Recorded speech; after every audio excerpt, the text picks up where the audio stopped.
nacionales e internacionales, universitarias e invitados especiales, tengan ustedes muy buenos días.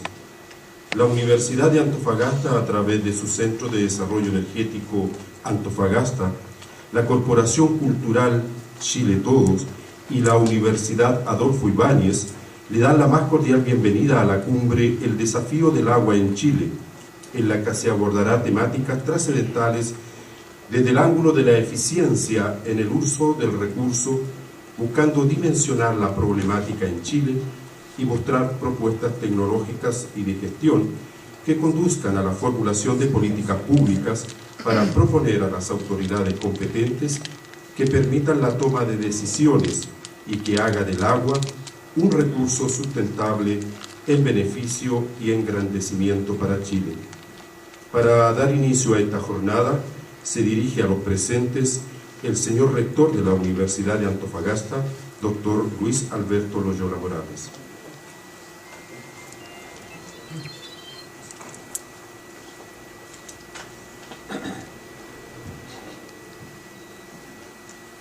Muy buenos días, señoras autoridades regionales y universitarias, presidenta de la Corporación Cultural Chile Todos, doña Sima Recepta, señor director del Centro de Desarrollo Energético Antofagasta, doctor Eduardo Fuentealba, señor director de la Corporación Cultural Chile Todos, don Álvaro Guzmán, estimados conferencistas, señoras y señores. Por supuesto, el tema que se tratará en este evento es para expertos, pero es a la vez un tema que pertenece a la humanidad, ya que todos y cada uno de los seres que pueblan este planeta son parte de este compuesto. Cada uno de nosotros tiene un porcentaje de ese preciado componente formando parte de nuestro ser y por lo tanto en forma natural debiéramos ser dueños de una parte del agua de la superficie de la Tierra. Cotidianamente bebemos un vaso de agua sin reparar apenas en el valor de este recurso. Sin embargo, de acuerdo a recientes antecedentes de la Organización de Naciones Unidas, en el planeta hay 1.300 millones de personas que carecen de un acceso adecuado al agua potable y otros 2.500 millones no cuentan con un sistema de saneamiento apropiado. Sin duda alguna, estos datos han alertado a los expertos para tomar medidas con el propósito de evitar que esto aumente y siga ocurriendo. Una forma de colaborar en la solución a estos problemas es precisamente este tipo de eventos que estamos realizando como parte de esta cumbre del agua.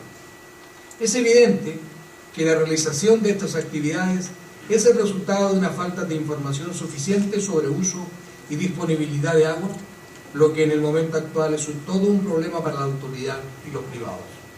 En consecuencia, es totalmente necesario continuar fortaleciendo las instancias de diálogo público-privado y en ese objetivo está la cumbre del agua, en donde evidentemente debe haber compromisos con el gobierno y otros actores en la búsqueda de soluciones y tecnologías para el uso eficiente del agua. Avanzar en el conocimiento de nuestros recursos y compartir información. Establecer mecanismos de toma de decisiones basados en estudios a nivel de cuencas. Continuar mejorando eficiencias en el uso de los recursos hídricos. Debe estudiarse en forma objetiva soluciones diversas, como la alternativa de las plantas desaladoras, intentando disminuir el costo elevado por el alto consumo de energía. Una propuesta evidente para nuestra región es que parte del royalty se utilice en investigación y desarrollo de recursos hídricos. En la actualidad, el uso doméstico en los hogares individuales constituye un 10% en la mayor parte del mundo, siendo los grandes gastadores de agua las industrias de alta tecnología y la agricultura industrial. Los sistemas de riego agrícola consumen alrededor del 65 al 70% del agua, principalmente para producir alimentos destinados a la exportación. El 20 y 25% se dedica a fines industriales, entre los que se incluye la producción de chips de silicio de alta tecnología.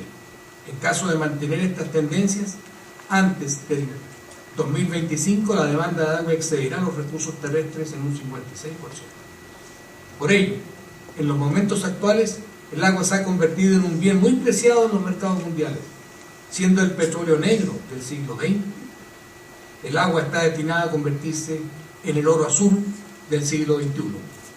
Obviamente, una progresiva escasez de agua en una sociedad de mercado se asocia a una demanda cada vez mayor de este recurso, por lo que su valor se ha duplicado o incluso triplicado. En consecuencia, numerosas inversiones en derechos de aguas en zonas agrícolas se realizan para venderlos a las ciudades sedientas. Como consecuencia de esta fiebre del oro azul, se ha establecido una nueva industria mundial del agua, cuyo valor, según las estimaciones del Banco Mundial, alcanzaba el $1 billón estadounidenses anuales en 2001. En este negocio se encuentran corporaciones que ofrecen servicios de agua o venden agua embotellada. La obtención y mantención del vital líquido en los próximos años dependerá de cómo los seres humanos la obtengamos, la conservemos y mantengamos su calidad. Los expertos, que en esta cumbre presentarán sus mejores posturas, insisten en que el principal desafío que presenta el agua es vencer la presión permanente que sobre este recurso provoca la constante contaminación, deforestación, sobreexplotación de los cuerpos de agua, y esto solo se logrará con una colectiva participación ciudadana y las políticas públicas adecuadas. Esperamos estas y otras muchas tribunas en el mundo apunten en la dirección precisa para lograr que este precioso compuesto químico siga siendo la razón por la cual los seres vivos habitamos en este precioso planeta Tierra. Y no tengamos como especie humana la triste misión de provocar la desaparición de los bellos productos de la evolución. Muchas gracias por sus enseñanzas y por su preocupación por este importante problema de la humanidad. Gracias.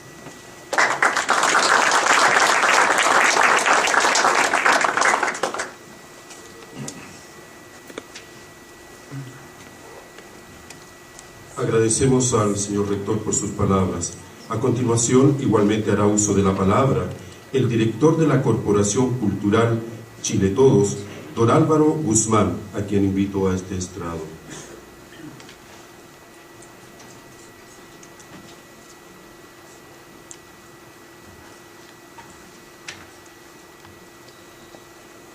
Buenos días a todos.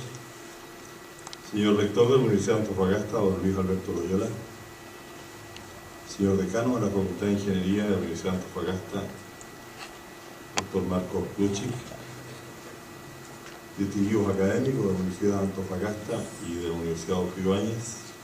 Señora presidenta de Chile Todos, señora Simenici de Recepta, autoridad presente, expositores, invitados, señoras y señores. Yo voy a fundamentar brevemente el motivo del por qué Chile Todos está en estos eventos y en estas organizaciones. No voy a referirme al agua porque vamos a escuchar largamente a nuestros expositores de forma muy fundamentada. La Corporación Cultural Chile Todos se creó hace 6 años con el propósito de construir redes de carácter permanente que permitiesen desarrollar, mantener y profundizar los vínculos de chilenidad de quienes por diferentes razones residen fuera de nuestro territorio. En estos 6 años hemos intentado, afortunadamente con éxito, desarrollar proyectos que han ido permitiendo consolidar la relación de los chilenos residentes en el exterior con otras instituciones nacionales, apoyando las gestiones de las embajadas, consulados y fomentando el desarrollo en distintas áreas como son las áreas académicas, artísticas, científicas, culturales, tecnológicas y sociales. Hemos ido abriendo espacios para la interacción e integración de los chilenos residentes en el exterior, fomentando así el desarrollo del país sin exclusión de chileno alguno. Somos una corporación cultural que declara no solo su principio de no exclusión, sino que además promueve la integración de los chilenos sin excepción al quehacer institucional y social del país, en busca de potenciar su desarrollo con el aporte creativo de todos.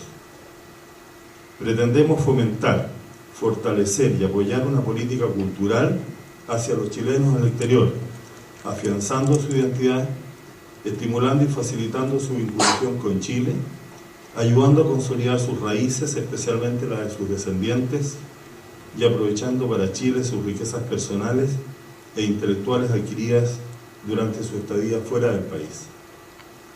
Perseguimos fortalecer la cooperación con organismos autónomos, privados y gubernamentales, en beneficio de las comunidades de chilenos en el exterior y pretendemos facilitar su intercambio personal y profesional con las entidades, especialmente con las universidades nacionales. Nos sentimos muy orgullosos de llegar a este día en que inauguramos en esta bella ciudad una nueva cumbre.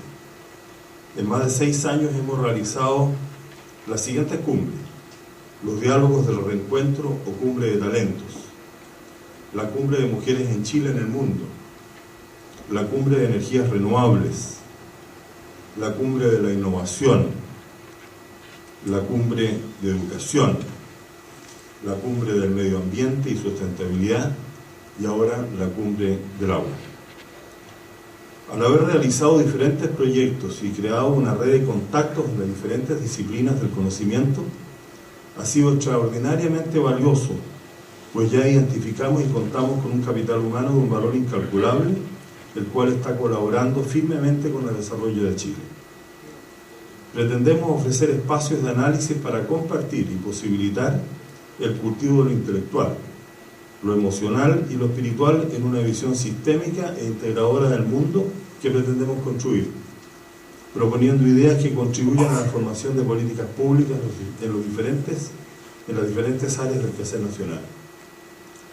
Estas cumbres se focalizan en mejorar la equidad y la eficiencia, fortaleciendo iniciativas de innovación y cambio, desde reflexiones diversas, las que han sido aportadas por los chilenos que nos han visitado, que tienen una valiosa experiencia adquirida en el exterior y, por cierto, por la generada de nuestra propia realidad. Reitero, a nombre de Chile todos, la gentil y afectuosa recepción y el trabajo conjunto que se han dado en esta universidad para culminar hoy, luego de 2 exitosos días en Santiago y Viña del Mar, esta cumbre, de la cual estoy seguro será de mucho provecho para esta importante región de Chile. Muchas gracias.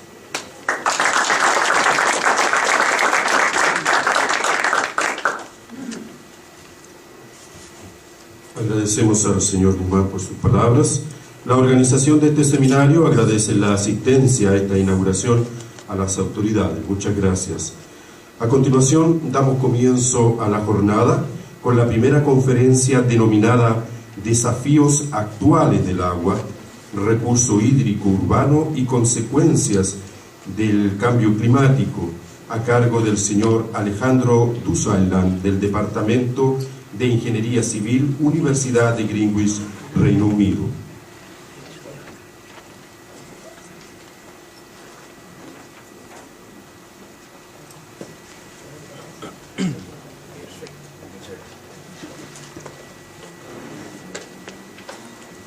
Vamos a probar con la gente de atrás. ¿Se me escucha o no? ¿Sin micrófono? ¿Sí? Doy clase, así que me muevo mucho, en parte para que los alumnos no se me queden dormidos. Así que preferiría, si es que no es necesario andar corriendo con el micrófono, hablar así. ¿Ok? Bueno, muchas gracias. Lo voy a usar si es que es necesario. Por la invitación. Me agrado estar acá en Antofagasta después de 20 años. La última vez estaba recordando ayer, me tocó venir con una delegación de estudiantes de la Universidad Católica donde estudiaba de ingeniería, post aluvión del 91, ¿cierto? Justamente a juntarnos con estudiantes de la Universidad de Antofagasta y tratar de ayudar en la medida de lo posible después de ese desastre. Voy a tocar el tema de desastres también aquí en esta presentación. Pero primero contarles que yo, si bien estoy en Inglaterra ahora, fui académico de la Universidad Católica, después de la Universidad de Concepción, y básicamente hace unos 3 años estoy en el extranjero, siempre en ingeniería civil, con temas relacionados a la hidrología. Y un poco eso es lo que voy a tocar ahora. Como muy breve introducción, nos encontramos en una situación que muchos de los expositores después de mí van a profundizar en mejor forma que yo, pero al menos mencionar un par de aspectos, cuáles son la dinámica en cuanto a crecimiento de la población. Ya lo he dicho antes, pero esta semana, así que no, el lunes próximo, vamos a llegar a 7 billones como población mundial, y más importante que la cantidad, y también eso lo van a tocar algunos expositores después de mí, es la huella de la población en cuanto a su impacto, en este caso la huella del agua, que no es igual entre países e incluso dentro de cada país.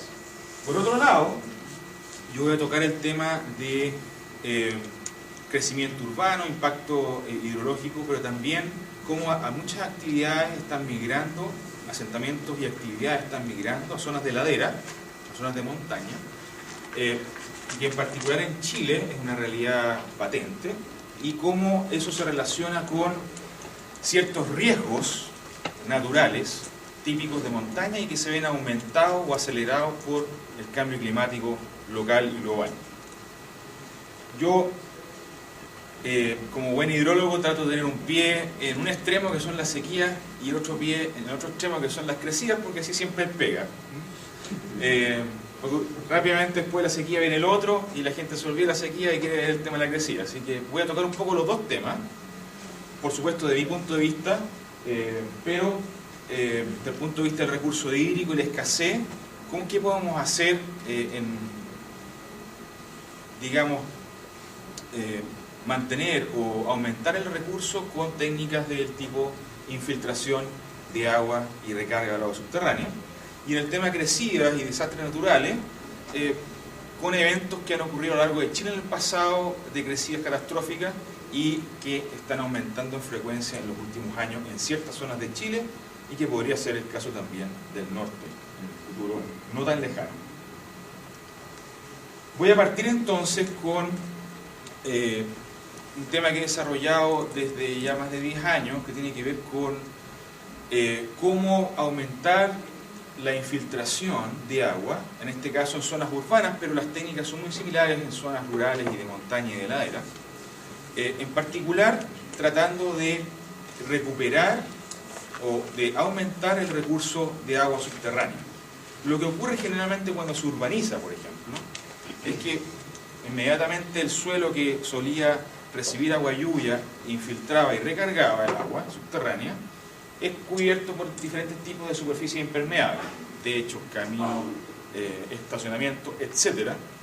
Con lo que el ingreso, la recarga disminuye. Por otro lado, el consumo humano de actividades industriales, incluidas la minera, etc., requiere más recursos y se bombea más recursos de la nada. Entonces tú tienes menos ingresos, más egresos, igual que en la cuenta de banco, uno empieza a tener problemas bastante rápido, ¿cierto? Entonces, yo voy a hablar un poco de drenaje convencional y qué es lo que estamos haciendo para hacer este drenaje un poco más sustentable.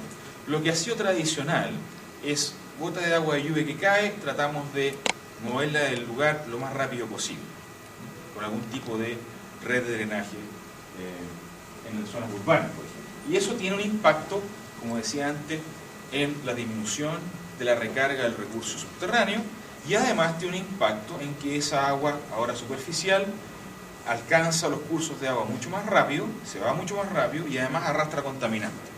Así que perdemos por los dos lados. El drenaje sustentable, en realidad, lo que intenta es manejar el tema de cantidad de agua lluvia, ojalá donde cae la gota, también el tema de calidad del agua lluvia, el tema de transporte contaminante, y además añadirle un tercer tema que lo hace socialmente más sustentable, que es que las alternativas de manejo de agua lluvia ahora cuenten con un valor estético. O sea, que la obra de manejo de agua lluvia ya no sea una cosa típicamente, como somos los ingenieros a veces, muy funcional pero bastante fea, sino que además sea parte del ornato de las zonas urbanas o periurbanas. Porque los sistemas convencionales, la verdad es que se ha demostrado ya hace décadas, son poco sustentables en el largo plazo, son muy caros de construir y en la medida que las ciudades crecen, rápidamente quedan obsoletos y hay que volver a picar y volver a cambiar la red de drenaje y volver a poner almacenamientos más grandes. Y por otro lado, la mantención, el costo de mantención también es muy alto. Entonces, ¿por qué la necesidad? Nosotros, como en hidrología, lo que trabajamos es el hidrograma. El hidrograma es en tiempo cuánto caudal está pasando, cuánto flujo de agua está pasando por un cierto punto. Si teníamos una situación preurbana o una situación urbana de baja densidad y urbanizamos más, tenemos más superficie impermeable, lo que va ocurriendo es que tenemos eventos que son de caudales punta más altos y bastante más rápido. Y eso, por supuesto, causa un estrés a lo largo del sistema de drenaje de la ciudad. Entonces, la idea es que en el caso de drenaje convencional tenemos, por un lado, un caudal de punta más alto y además las crecidas ocurren más rápido.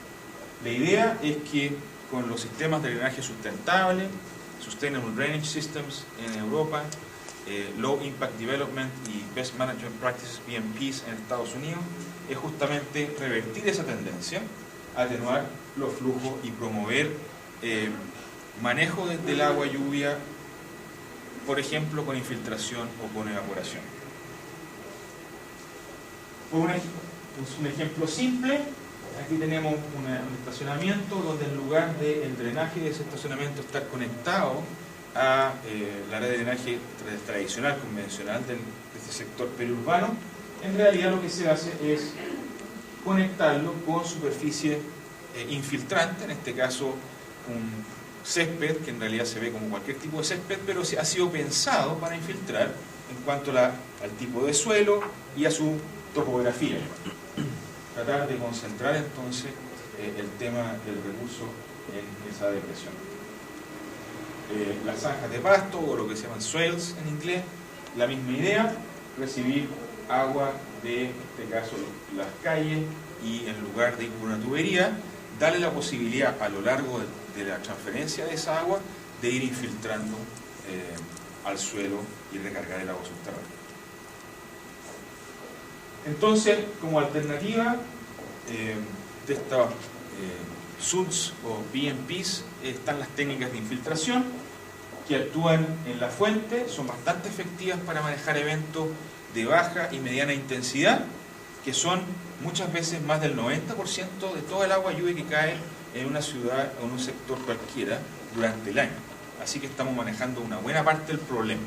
Y lo que queda entonces son las crecidas mayores, que para esas en general sí necesitamos tener todavía un sistema convencional. No se trata de cambiar una cosa por la otra, sino que integrar y tener una mejor solución.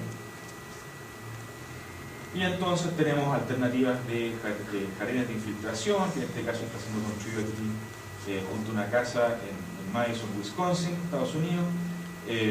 Estos son, ¿cómo se llama?, prácticas que trabajamos en el Centro de Drenaje Urbano de la Católica cuando estaba yo allá. Y en particular aquí hay un caso de, ¿cómo se llama?, pavimentos permeables, que es otra alternativa de infiltración. Yo voy a hablar de una técnica particular que se llaman los jardines de infiltración, que básicamente, si uno lo ve a ojos vista, es sencillamente un jardín, a veces con ciertas características particulares de la vegetación. Se trata de utilizar vegetación nativa que atraiga aves, por ejemplo, endémicas o del lugar, insectos, etcétera, que haya un valor de ornato y de biodiversidad, pero que lo que uno no ve es mucho más importante, que es el tema de haber hecho un diseño del suelo y con ayuda de la vegetación mantener una capacidad de infiltración y recibir agua de las superficies impermeables como techos, caminos y pavimentos. Y la gracia, porque los sistemas de infiltración son bastante antiguos, incas, romanos lo hacían hace mucho tiempo atrás, la gracia de tener vegetación versus no tenerla, es que al no tenerla, estos sistemas tienden a colmatarse de finos y pierden su capacidad de infiltración. Con la vegetación hay una actividad biológica por las raíces y el tema de todo el ecosistema de suelo que se fomenta, como por ejemplo por vía de los gusanos y los insectos, tal que la porosidad de ese suelo se mantiene en el tiempo, en lugar de bajar, y a veces, muchas veces, aumenta. Y con eso entonces asegurar que haya una infiltración, una percolación y una recarga al agua subterránea. Nosotros hemos desarrollado experiencia, modelos de simulación y visto el impacto que estas técnicas pueden tener y lo hemos utilizado para diferentes partes del mundo. Pero básicamente lo que ocurre es, un poco resumido en este gráfico, si uno tiene un gráfico aquí que muestra la superficie de este jardín de infiltración versus la superficie aportante que provee agua a ese jardín de infiltración, así que por ejemplo aquí un punto 1 significa que el jardín es 10% del área del estacionamiento, por ejemplo.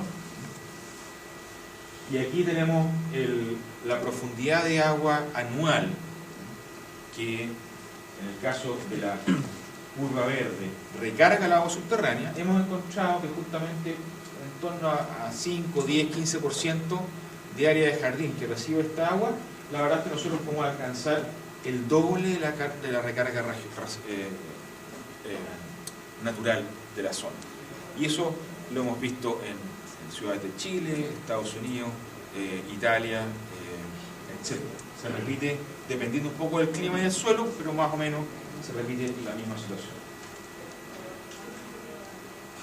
Nosotros hemos validado estos resultados, o hemos calibrado y validado estos modelos de simulación que nos permiten, digamos, hacer un diseño a largo plazo de estas técnicas con experiencias de terreno, tanto en el caso de Estados Unidos como en el caso de Santiago de Chile. Y hemos desarrollado herramientas de diseño disponibles a los urbanizadores, arquitectos, ingenieros, etcétera, donde por ejemplo la ciudad de Los Ángeles, Estados Unidos, cuenta con esta herramienta de diseño de estos jardines, con la cual otorga licencia a los urbanizadores para instalar estas nuevas prácticas. El estado de Wisconsin, en Estados Unidos también desde el año 2004 están usando nuestras herramientas de diseño para también otorgar licencia para nuevas urbanizaciones.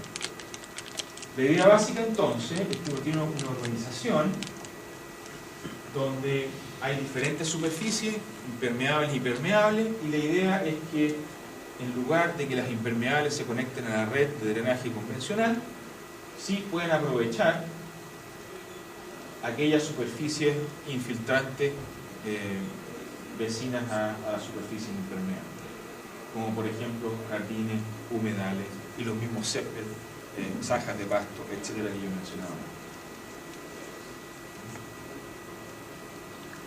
Ahora estamos trabajando no solamente con el tema de cuánta agua podemos recargar, sino también cuál puede ser o cómo podemos mejorar la capacidad de retención de contaminantes en el perfil de suelo, porque muchas veces podemos tener agua para infiltrar, pero con una cierta cantidad de metales, por ejemplo, que en lugar de resolver un problema, vamos a crear uno nuevo y quizás peor, que sería la contaminación del agua subterránea.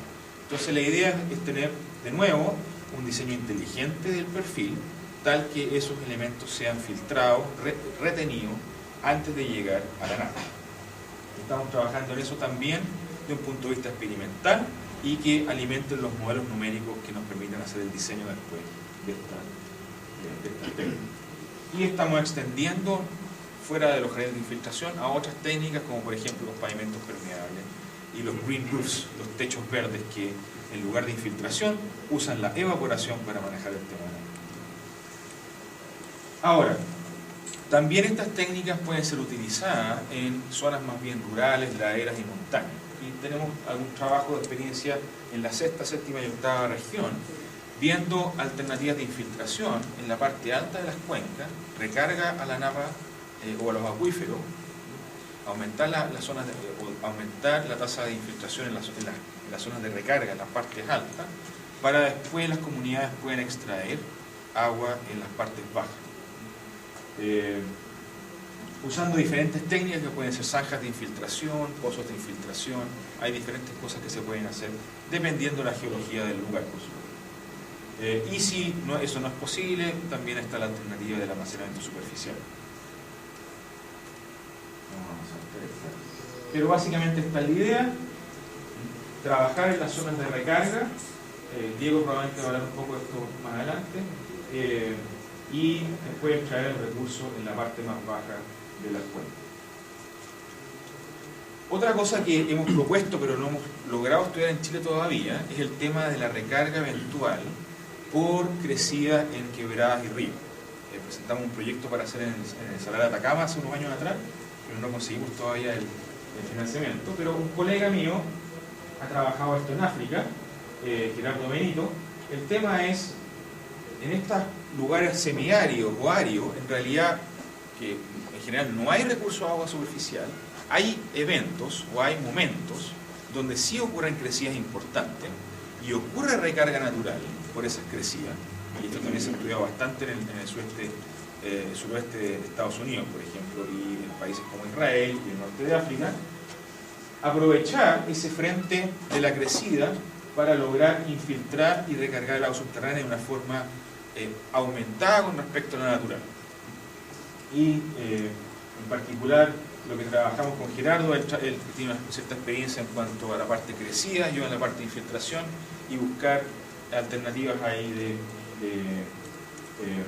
nuevos sistemas. Entonces básicamente lo que se hace es instrumentar para entender cómo ocurre de forma natural este fenómeno, y aquí se puede hacer perfectamente en las quebradas que llegan al salar, por ejemplo, y que sobre todo en años de la Niña, como ustedes saben, baja mucha agua, y combinar ese monitoreo con algún tipo de modelación y entender si uno con diferentes técnicas de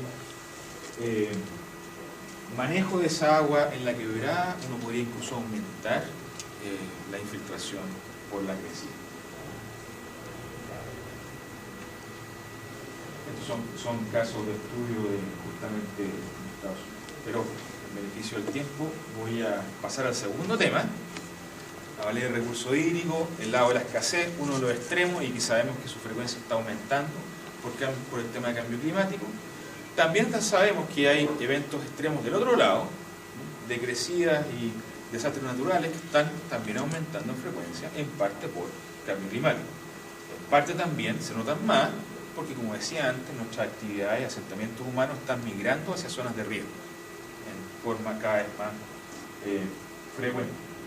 Una de las cosas que me ha tocado trabajar en los últimos años son crecidas por vaciamientos de lago, represados por glaciar o morrena, que es un caso que se repite bastante a lo largo de los Andes, incluido aquí en la zona norte, y por supuesto otras zonas de montaña en el mundo.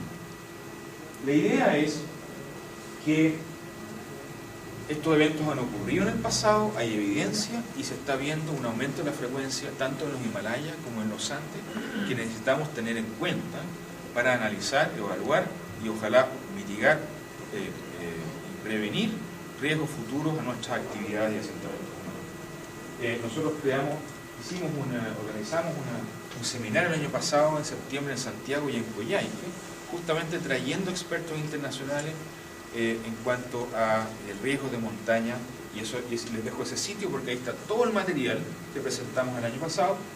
Yo voy a tocar solamente un tema, un caso específico. Pero en general, lo que está ocurriendo es que, bueno, siendo nuestras montañas un recurso muy importante, por otro lado, son muy vulnerables, porque si ustedes piensan en el escenario de calentamiento de un par de grados a nivel terráqueo, eso es un promedio en todo el planeta. Pero lo que ocurre en los polos y en las zonas altas, que en realidad es mucho más alto, y las zonas bajas mucho más bajas. Entonces, en las montañas podría ser perfectamente el doble o el triple el aumento de temperatura. Además, son zonas con pendientes fuertes, lo que compone el problema, lo hace más complicado. Los riesgos van en aumento y ustedes pueden tener, además, composición de riesgo, donde pueden tener algún tipo de desprendimiento de roca, de hielo o vaciamiento de lago represado por glaciar, que de alguna forma crea una ola, un tsunami en el lago que está más abajo, y eso a su vez un aluvión, etcétera. Una serie de eventos que finalmente pueden estar afectando o podrían afectar en el futuro a asentamientos y actividades humanas. Y para que vean que esto no es nuevo en Chile, algunos casos recopilados por Humberto Peña hace unos años atrás, Cachagual del 81, un volumen del lago en torno a 2 millones de metros cúbicos, caudales que afectaron la zona baja, el glaciar del río Seco de los Tronquitos y el río Manfla, con crecida de hasta 11.000 metros cúbicos por segundo.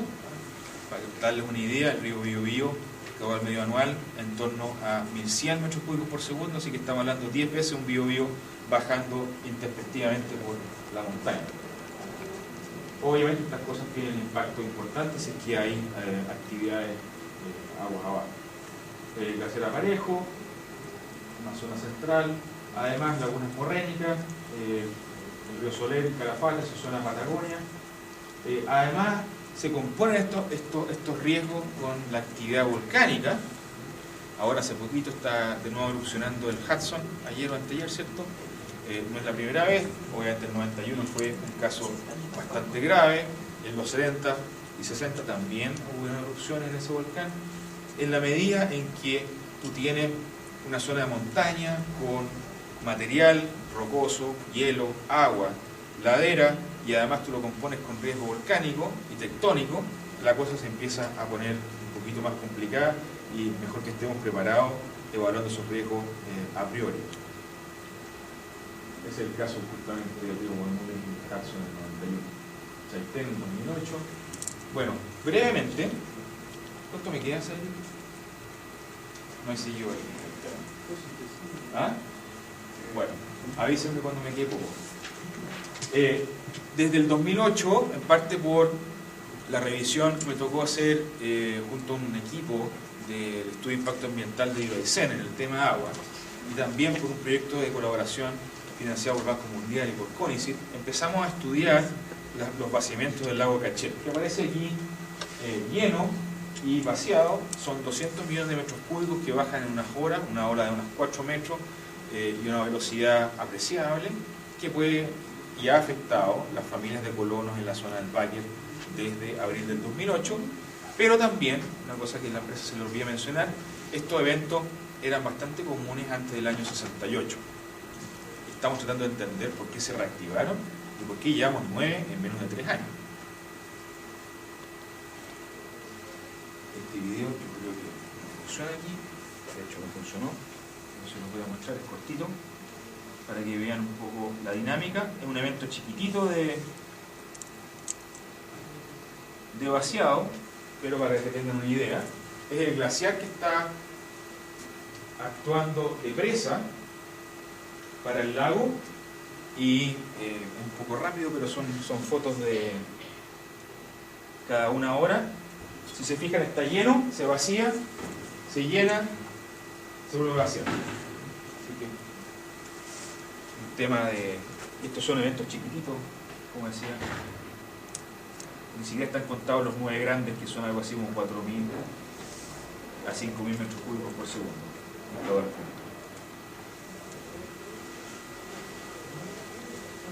Eso, por supuesto, tiene su impacto, sus efectos aguas abajo. Yo dije 72 familias,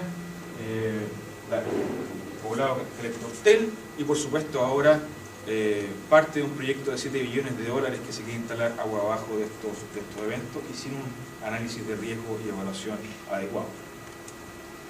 Esto es lo que ocurre. Este es el río Báquer en condición normal, el río Colonia, por donde bajan los 200 millones de metros cúbicos del lago Cachel. En condición normal, este es un río trenzado, pero en realidad el agua está por ahí. El Báquer, así como el Biobío, caudal medio anual de 1.100 metros cúbicos por segundo, entre 600 y 1.400. Cuando baja la crecida por el Colonia, la verdad es que el Báquer pasa a ser un pequeño tributario en comparación con el Colonia y el Glor. Nosotros nos tocó estar en terreno una semana después del segundo, que ocurrió en 2008. Sacamos una publicación donde advertimos de ciertas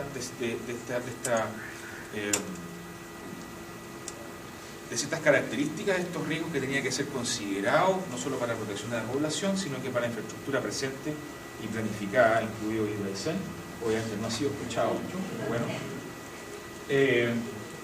Llevamos un trabajo conjunto con la Dirección General de Aguas en Aysén de monitoreo y tratar de entender cómo ocurre el fenómeno, en parte para realizar modelaciones, simulaciones de escenarios posibles futuros, y además también para evaluar la factibilidad y los problemas que podría tener el diseño de las presas. Por supuesto un sistema de alerta para las 72 familias. Porque uno de los problemas es que viendo la experiencia internacional y como les decía, hicimos un seminario al respecto el año pasado, aquí en Chile, en zonas de montaña del mundo hay sectores donde estos eventos ocurren y empiezan a recurrir y empiezan a disminuir su intensidad. Pero también hay otros, y eso también incluye sectores de los Andes, donde ocurre exactamente lo contrario. Aumenta la frecuencia, pero también aumenta la magnitud. En el caso del Cachet hay evidencia de que el lago se está expandiendo, por lo menos como cuenca podría almacenar más agua. Lo que es más preocupante todavía es que hay cierta evidencia también de que el contacto del glaciar con el lago está cambiando y podría cambiar desde un drenaje por un túnel como es ahora dentro del glaciar a un drenaje que es más bien por una abertura abierta, una abertura a la atmósfera, lo que hace que los mismos 200 millones de metros cúbicos, en vez de drenarse en 4 o 6 horas, podría drenarse en la mitad del tiempo. Y eso, por supuesto, significa mismo volumen, en menor tiempo, mucho mayor caudal, por sobre el caudal de diseño de la presa. Y eso es una de las cosas que la empresa no quiere reconocer. Así que estamos estudiando estos eventos con monitoreo del terreno, con modelaciones, con colaboraciones, incluido también Gerardo Benito, del CSIC de Madrid, otros colegas de Inglaterra, europeos y también de Estados Unidos, tratando de nuevo evaluar el riesgo, evaluar escenario y el diseño de estas presas, si es adecuado o no, para posibles eventualidades. Ahora, lo que yo quisiera dejar en claro es que estos eventos, en el caso de Patagonia, no necesariamente son malos desde el punto de vista natural. De hecho, las zonas costeras, los fiordos, son muy importantes para la población local, todo el tema de pesquería y de desarrollo local depende de nutrientes y sedimentos que vienen de estos valles de glaciación y que estos bluffs transportan hacia la zona costera. Así que el otro problema de las presas es que justamente no solamente está el riesgo del caudal, sino que retienen el sedimento, retienen el nutriente, lo que por un lado afecta el lifespan del embalse, pero también disminuye el input hacia las zonas costeras, lo que puede impactar a los, por supuesto, habitantes, a su actividad económica. Creo que eso ya lo mencioné, así que con eso quisiera dar las gracias por su atención y creo que las preguntas las dejaremos para después, no sé cómo estamos aquí. Gracias.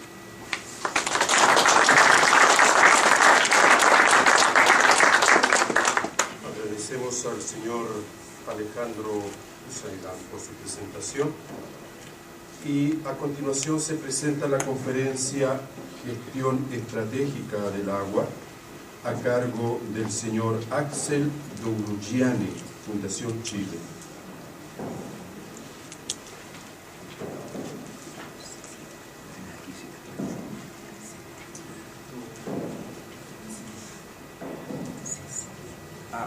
Expo 3.